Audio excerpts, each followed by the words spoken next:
इस वीडियो को देखो। मैंने आपको बताया था टेंशन दूर कर लो, घबराने की कोई ज़रूरत ही नहीं है, आप टेंशन दूर करो।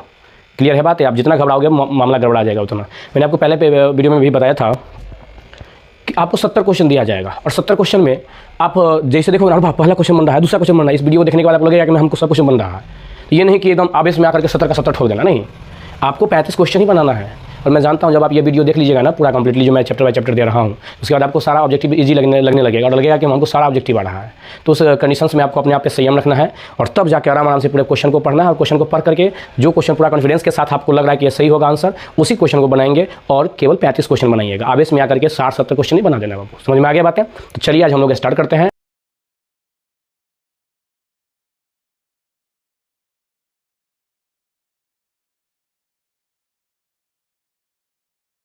हाय हेलो एवरीवन, मैं ऋषिकेश कर्ण और मैं आप सभी का इस करण केमिस्ट्री क्लासेज के चैनल पे हार्दिक स्वागत और अभिनंदन करता हूं।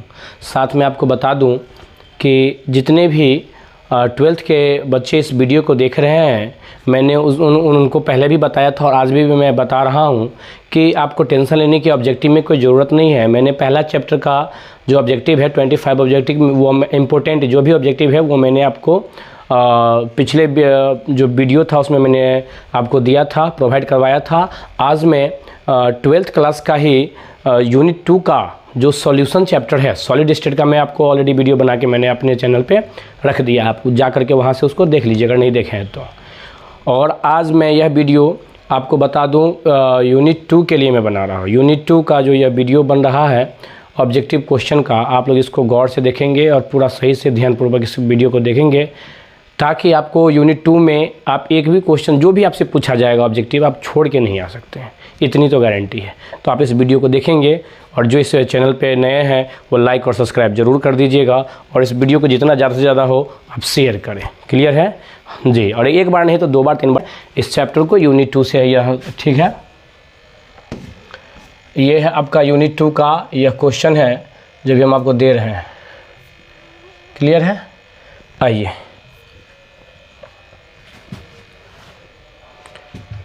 तो चलिए हम लोग स्टार्ट करते हैं अब।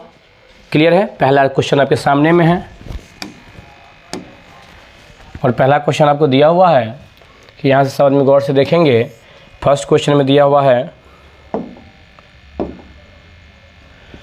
Which is not affected by heat. कहता है कौन जो है हीट से अफेक्ट नहीं होता, कौन ताप द्वारा प्रभावित नहीं होते हैं, कौन ताप द्वारा प्रभावित नहीं होते हैं। Which is not affected by heat.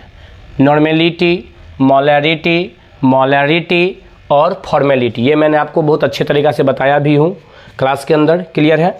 तो सामान्यता या मोलरता या मोललता या फॉर्मलता। क्लियर है? आपको इसको देखना है।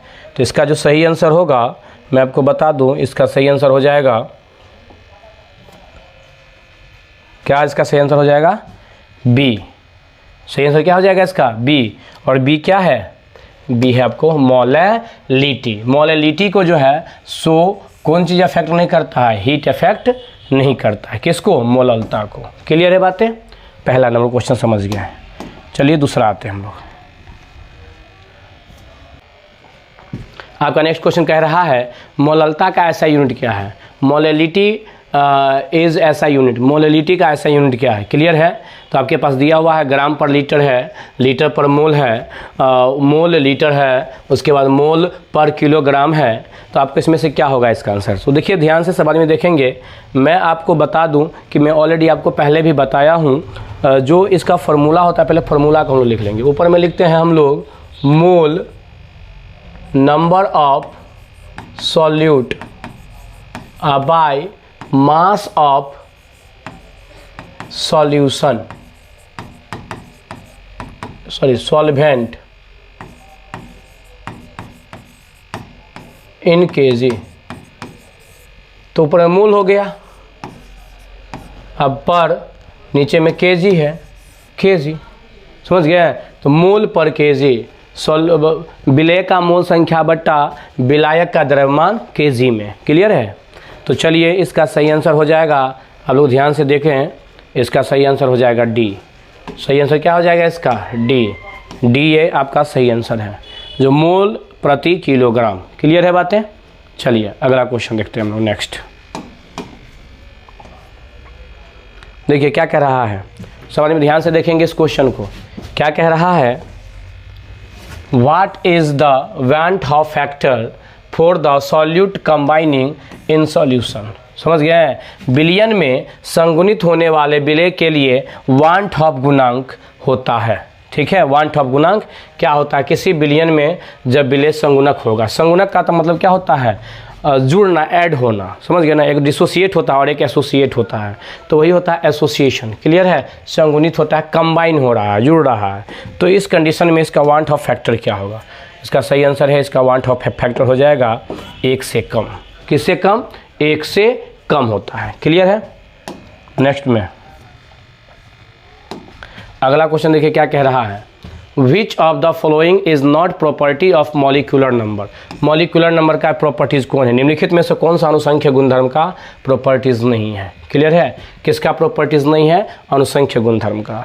तो आपको दिया हुआ यहाँ से depression of freezing point, elevation of boiling point, optical function, उसके बाद है relative lowering of vapour pressure. Clear है बातें? आप सब आदमी इस क्वेश्चन को जो देख रहे होंगे, जो आदमी पढ़े हुए हैं इस चैप्टर को डीपली में, डेप्थ में, और अगर बना पाते हैं तो आप इसको ज़रूर अपने खुद से पहले बनाइए। जब नहीं बने फिर मेरा आप आंसर देखिए। क्लियर है? तो चलिए मैं आपको बता दूं, इसका सही आंसर हो जाएगा सी। और ये जो है प्रकाशीय कार्यशीलता, ऑप्टिकल फंक्शन, यह आपको क्या नहीं है? तो यह आपको अनुसंख्यक गुणधर्म नहीं है, दैट मीन्स मॉलिक्यूलर नंबर नहीं है यह। क्लियर है बातें? चलिए नेक्स्ट, चलिए अब हम आगे बता रहे हैं नेक्स्ट क्वेश्चन। मैं आपको बार बार कह दूं, आप जो वीडियो देख रहे हैं इस क्वेश्चन को एकदम पॉज कर करके, रोक करके अच्छे से इस क्वेश्चन को देखेंगे और आंसर को देखेंगे। अगर खुद बना पाते हैं तो खुद से पहले आंसर कीजिए, फिर आप मेरा आंसर देखिए। क्लियर है बातें? और इस वीडियो को लाइक और सब्सक्राइब जरूर कर दें और अपने दोस्तों के साथ शेयर करें। चलिए, विच of the following will have the highest osmotic pressure of 0.1 m solution at 25 degree Celsius. कहता है 25 डिग्री सेल्सियस पर किस में 0.1 m विलयन का प्रसरण दाब उच्चतम होगा, अधिक होगा। आपसे पूछ रहा है कि ऑस्मोटिक प्रेशर इसमें से किसका सबसे अधिक होगा। तो इसका सही आंसर हो जाएगा ए, और ए है CaCl2 का आंसर सही हो जाएगा। क्लियर है? इसका ऑस्मोटिक जो प्रेशर होगा वो ज़्यादा हो जाएगा। क्लियर है? हाईएस्ट ऑस्मोटिक प्रेशर हो जाएगा। कितना टेम्परेचर पर? 25 डिग्री सेल्सियस पे। इफ़ 2 ग्राम, नेक्स्ट क्वेश्चन हम लोग देखते हैं, if 2 gram of NaOH is present in 200 millilitre of a solution, then it's molarity will becomes. मैंने आपको बताया था मोलरिटी निकालना है। क्या निकालना है? Molarity.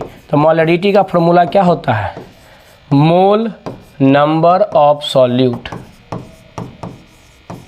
Bye volume of solution in litre. Clear है? लीटर में आता है। बात समझ में आ रहा है? देखो क्या कह रहा है, यहाँ से 2 मिलीलीटर दे दिया है। पहले मोल नंबर निकाल लेते हैं। तो मोल नंबर हम लोग क्या निकालेंगे? यहाँ पर दिया हुआ है कितना? 2 ग्राम NaOH। देखिए NaOH का मोल नंबर हमको निकालना है। मोल नंबर किसका निकालना है?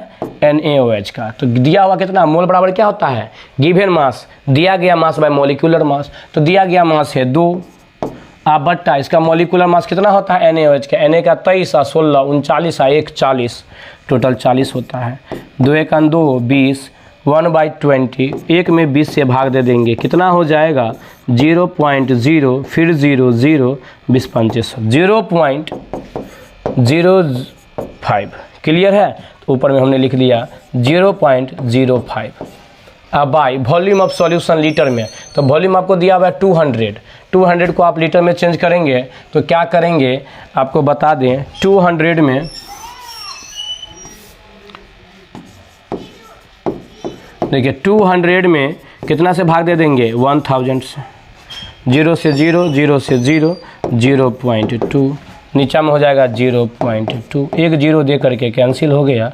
5 1 जा 5, 5 4 जा 20। क्लियर है? अब 1 में 4 से डिवाइड करिए। कितना में डिवाइड करेंगे जी? 1 में 4 से डिवाइड करिए।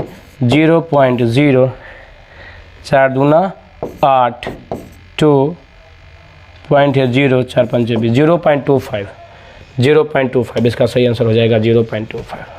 देख रहे हैं? हाँ, बस मैं आपको बार बार कह दूँ फार्मूला, इस फार्मूला को देखें, इस फार्मूला को देखेंगे, आपको मुल्ला दिया रहेगा, बैठाएंगे गुलगुलाएंगे, क्या निकलेगा? रसगुल्ला। बस आपको सिचुएशंस क्या है देखना। हाँ, सिचुएशन क्या देखना है, पूछ क्या रहा है, दिया हुआ क्या है और उसका फॉर्मूला क्या होता है। अगर इतना सारा चीज़ आप जान जाओगे तो आपसे एक भी क्वेश्चन नहीं छूटने वाला है, खासकर न्यूमेरिकल। क्लियर है बातें? चलिए आगे नेक्स्ट क्वेश्चन। आंसर हो जाएगा बी, बताया था अभी मैंने आपको। अगला क्वेश्चन,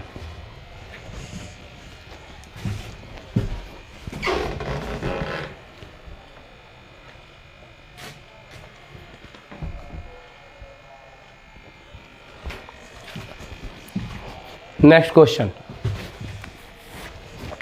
देखिए, तो अब हम लोग देख रहे हैं नेक्स्ट क्वेश्चन। क्लियर है?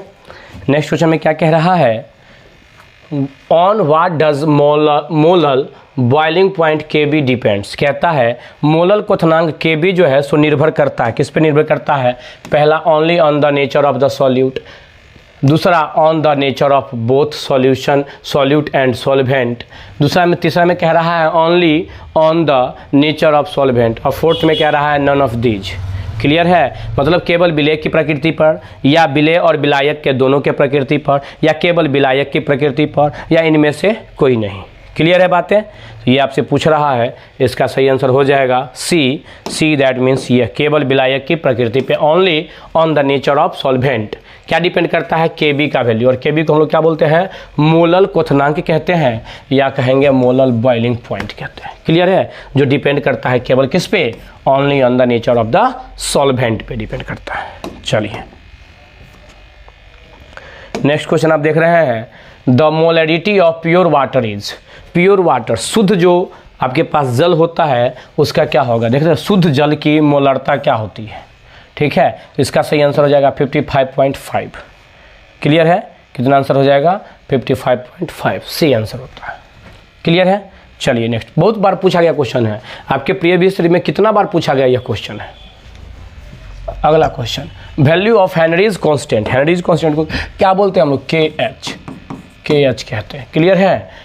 तो कहता है वैल्यू, हेनरी कांस्टेंट का वैल्यू, हेनरी के स्थिरांक के एच का मान होता है increase with increase in temperature. जब आप तापमान को बढ़ाओगे तो तापमान बढ़ाने के साथ वो इंक्रीज होने लगेगा।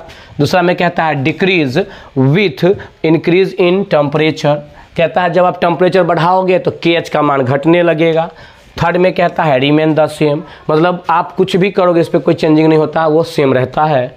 और नेक्स्ट में कहता है फर्स्ट इंक्रीज, पहले बढ़ता है और देन डिक्रीज, बाद में घटता है। समझ गए?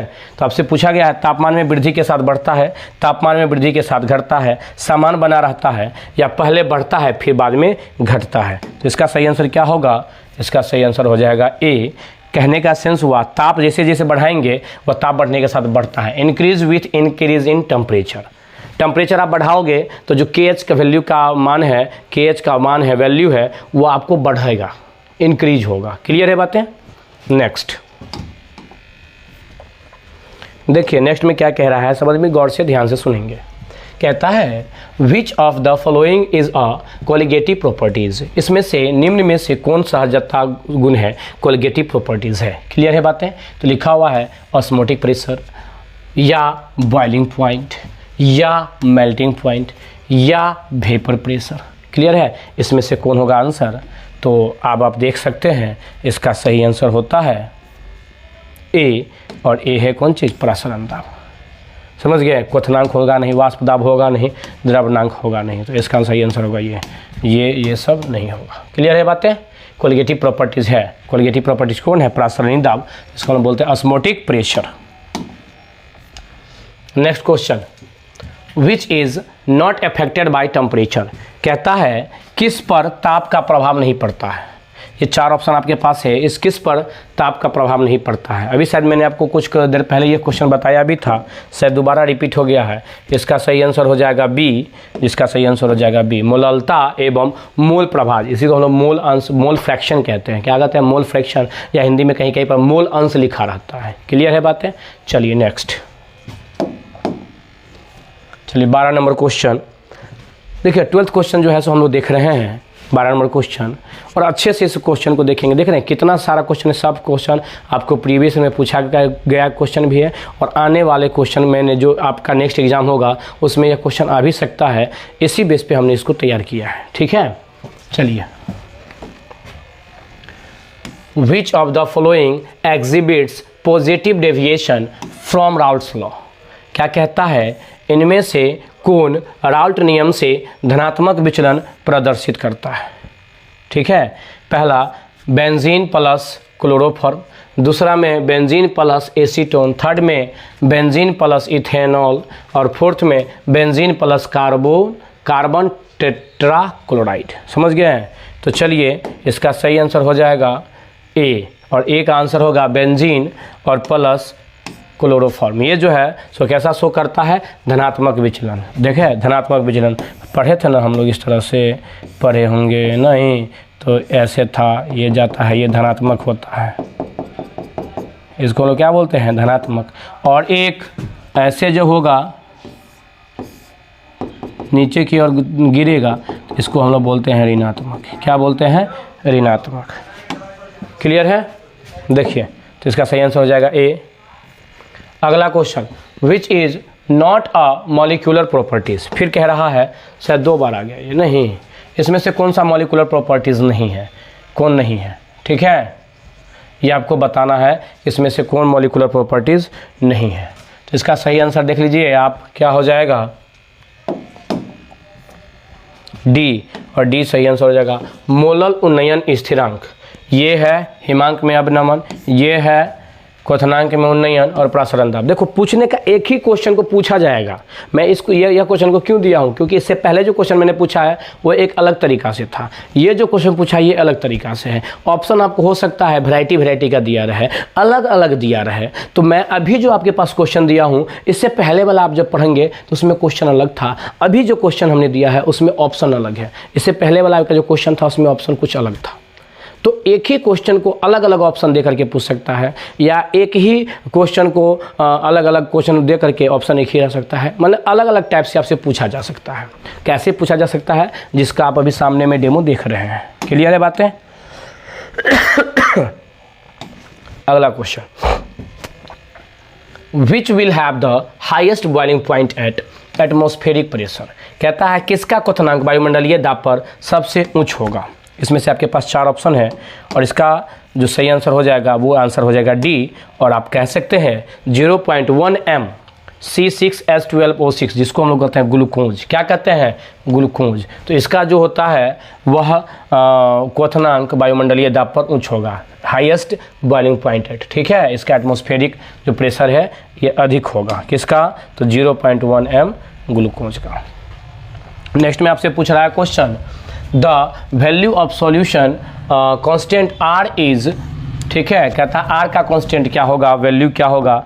ये चीज़ आप लोग इसको गौर से देखेंगे, क्योंकि बहुत बार ये पूछा गया क्वेश्चन और आपसे पूछता भी है, और आप जब न्यूमेरिकल बनाओगे तो वहाँ पर भी इसका यूज़ होगा। तो अगर आप ये अभी आप जाने रहोगे तो आसानी से उसका यूज़ कर सकते हो।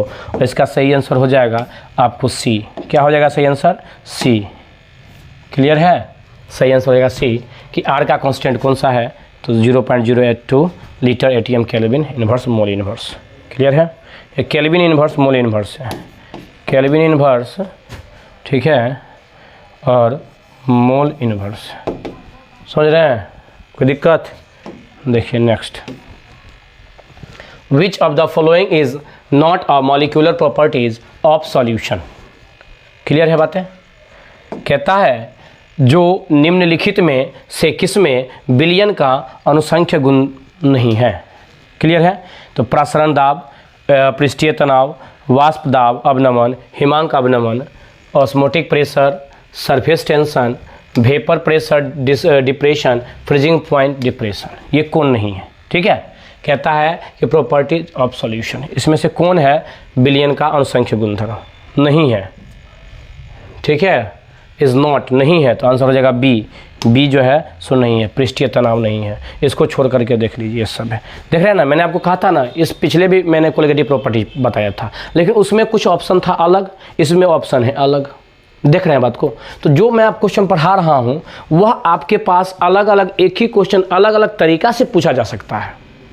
मैं अभी आपको वही क्वेश्चन आपको बता रहा हूँ, ठीक है। तो एक दो क्वेश्चन मैंने ऐसा दिया है जिसका ऑप्शन दूसरे क्वेश्चन में अलग रहेगा, फिर दूसरा क्वेश्चन पढ़िएगा उसमें अलग अलग क्वेश्चन रहेगा, ऑप्शन रहेगा, क्वेश्चन एक है लेकिन ऑप्शन अलग अलग है। तो आप इस चीज़ से समझ सकते हैं कि पूछने वाले जो बोर्ड एग्जाम में जो क्वेश्चन सेट करता है वो बच्चे के दिमागों से खेलता है कि वो जानना चाहता है कि आप जो है सो कितने डेप्थ तक जाके पढ़े हुए हैं, और ये सारा बात वही बता सकता है जो पूरा डेप्थ में जाके पढ़ेगा। क्लियर है बातें? तो चलिए नेक्स्ट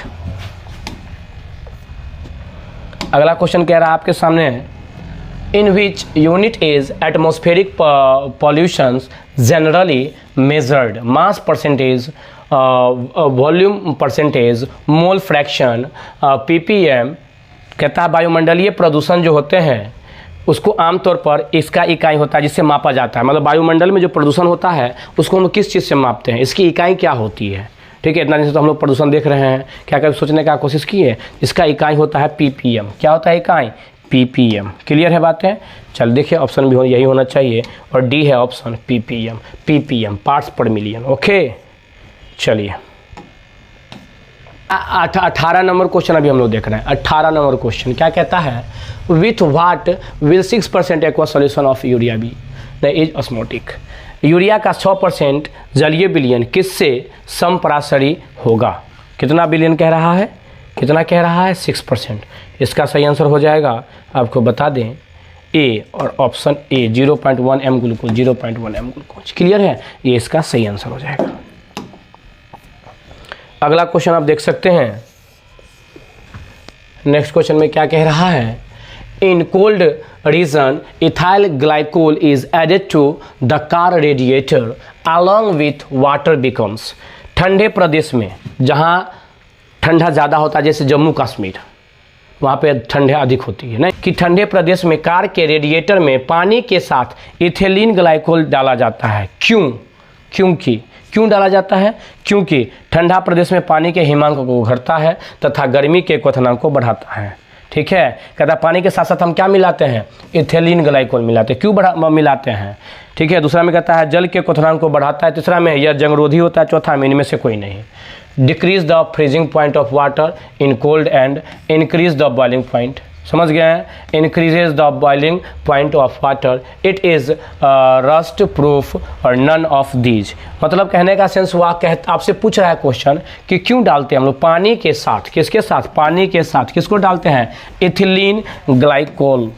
क्यों डालते हैं? डाला जाता है। क्यों डाला जाता है इथिलीन ग्लाइकोल को? तो याद रखिएगा, जैसे इथिलीन ग्लाइकोल ठंडा प्रदेश में डालेगा तो ठंडा जो में पानी के हिमांक को घटा देगा, जिसका हिमांक है फ्रीजिंग पॉइंट है उसको घटा देता है, डिक्रीज करता है, तथा उसकी जो बॉइलिंग पॉइंट होती है गर्मी में, ठीक है, हाँ, तथा गर्मी में क्वथनांक को बढ़ा देता है, और गर्मी में क्वथनांक को क्या कर देता है?